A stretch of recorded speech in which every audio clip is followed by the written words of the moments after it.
Ayo bleed chikas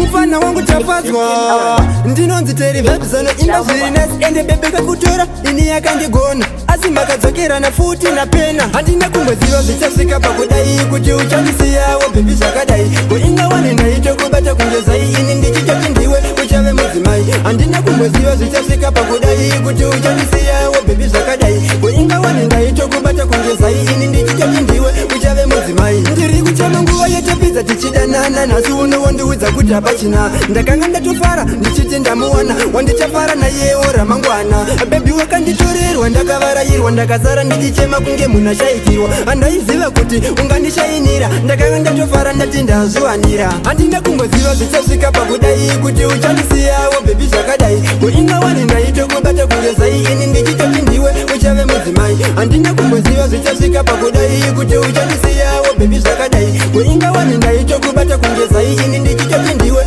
uchave mudzimai Rangarira kuti makore mangani Inini newe tichidanana Asina sondudza pachina Wazondibaya muhana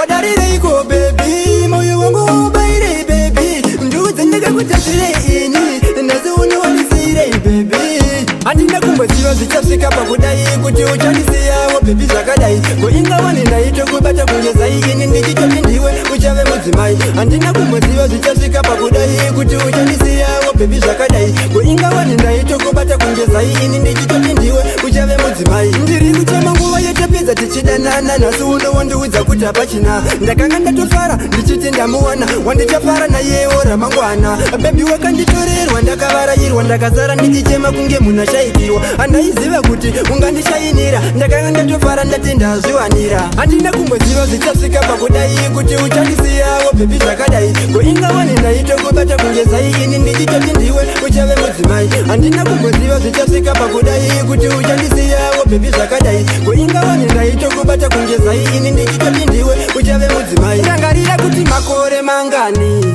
Inini newe tichidanana Asina sondudza pachina Wazondibaya muhana Wadarireiko baby Moyo wangu ubairei baby Ndudze ndakakutatirei ini Nasi unowanisirei baby